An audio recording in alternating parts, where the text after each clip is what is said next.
షాద్నగర్ నియోజకవర్గంలో బీఆర్ఎస్ ప్రభుత్వం హామీ ఇచ్చిన లక్ష్మీదేవిపల్లి రిజర్వాయర్ విషయంలో మాజీ ఎమ్మెల్యే వై అంజయ్య యాదవ్ కు ఏనాడైనా చిత్తశుద్ధి ఉందా అని షాద్నగర్ ఎమ్మెల్యే వీర్లపల్లి శంకర్ మీడియా ముఖంగా ప్రశ్నించారు. శుక్రవారం చలో పాలమూరు ఎత్తిపోతల పథకం పరిశీలన కార్యక్రమానికి బయలుదేరిన సమయంలో షాద్నగర్ లో మీడియాతో ఆయన మాట్లాడారు. అయితే ఆయన మాజీ ఎమ్మెల్యే బీఆర్ఎస్ నేత అంజయ్య యాదవ్ ఆయన కుటుంబ సభ్యుల తీరుపై తీవ్ర విమర్శలు వ్యక్తం చేశారు.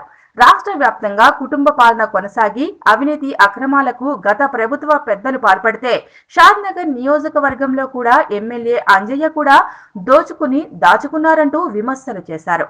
లక్ష్మీదేవిపల్లి రిజర్వాయర్ నిర్మాణానికి ఎలాంటి కృషి చేయలేదని, ప్రభుత్వంపై ఒత్తిడి పెంచలేదని ఈ సందర్భంగా ఆయన పేర్కొన్నారు.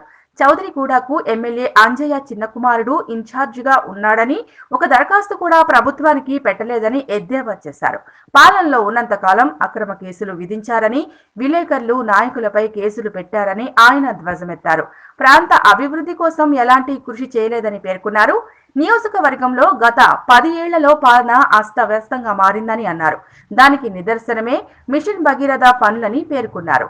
మిషన్ భగీరథ పనుల నిర్వీర్యంపై శాసనసభలో మాట్లాడటం జరిగిందని, దీనిపై ప్రభుత్వం స్పందించిందని, త్వరలోనే ముఖ్య కార్యదర్శి తదితరులు ఈ ప్రాంతాన్ని సందర్శించి ప్రత్యామ్నాయ మార్గాలను అన్వేషిస్తారని ఈ సందర్భంగా ఎమ్మెల్యే శంకర్ పేర్కొన్నారు.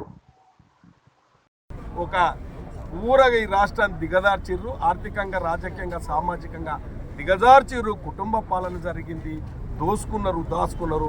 ఆ మంత్రులు, ఆ ఎమ్మెల్యేలు, ఇలా షాద్నగర్ ఎమ్మెల్యే కూడా ఎన్నడన్నా ఒక రోజు లక్ష్మీదేవిపల్లి రిజర్వాయర్స్ చిత్తశుద్ధి ఉందావా? ఆయన కుటుంబాలకు ఆయన కొడుకులు ఇన్ఛార్జీలుగా ఉన్నారా?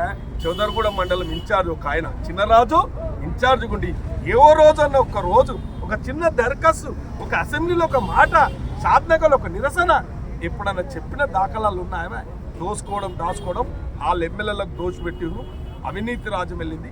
నియోజకవర్గంలో కూడా వారికి అభివృద్ధి మీద కానీ ఇవాళ సాగునీరు తెస్తాం, తాగునీరు తెస్తామని ఇవాళ చూడు మిషన్ భగీరథ కూడా అస్తవ్యస్తమైంది. ప్రతి ఊరోడు గొగ్గోళ్ళు అంటున్నారు. మొన్న నేను అసెంబ్లీ సాక్షిగా మిషన్ భగీరథ గురించి మాట్లాడితే ఇలా ప్రభుత్వం యంత్రాంగం అంతా కదిలింది. ఇలా రేపో మాపో ప్రిన్సిపల్ సెక్రటరీ కూడా వస్తుండు. ఆ స్వయాన ముఖ్యమంత్రి ఆదేశాలు ఇవ్వడం జరిగింది. కాబట్టి ఇవాళ ప్రజలు ఎన్నుకుంటే, ప్రజలు అవకాశం ఇస్తే ఈ ప్రాంతంలో కూడా అభివృద్ధి మీద, సంక్షేమం మీద నిర్లక్ష్యం చేసిర్రు. ఇలా వాళ్ళ కుటుంబ పాలన పరిపాలించరు.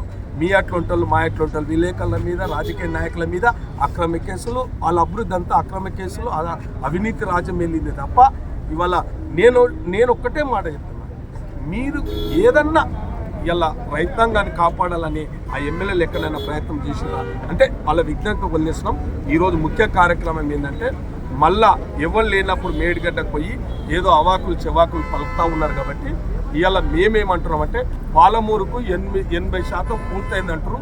ఆ లక్ష్మీదేవిపల్లిలో పోయి నీళ్లు దేవులాడతాం, ఆ ఉదండపూర్లో పోయి నీళ్లు దేవులాడతాం. ఎక్కడ నీళ్ళు వచ్చినాయో, ఏడొచ్చినాయో ఇవాళ మీడియా సమక్షంలో, ప్రతిపక్షాల సమక్షంలో కూడా ఇలా మేము కూడా మాకు తెలియదు మరి ఏడో నీళ్ళు తెచ్చి దాచిపెట్టారు. కనీసం తవ్వుతాం, పోయి నీళ్ళు పైకి వస్తాయా, కిందకు వస్తాయా, షాద్నగర్కి వస్తాయా అని కూడా మేము ఆ నీళ్లు వెతకడానికే పోతున్నాం. కాబట్టి ఇలా అబద్ధాలు చెప్పే టీఆర్ఎస్ పార్టీ మాజీ ముఖ్యమంత్రికి బుద్ధి చెప్పడానికే ఈ పాలమూరు ఎత్తిపోతల పథక యాత్ర నడుస్తూ ఉంది. అందరం ఎమ్మెల్యేలను కలిసి తప్పకుండా ప్రజలకు మేలు జరిగే విధంగా, రైతాంగం మేలు జరిగే విధంగా ఇవాళ వాళ్ళు పచ్చి అబద్ధం చేసింది కాబట్టి, అబద్ధం మాట్లాడారు కాబట్టి దాన్ని ప్రూవ్ చేయడానికే మేము వెళ్తూ ఉన్నాము ఈ యాత్ర.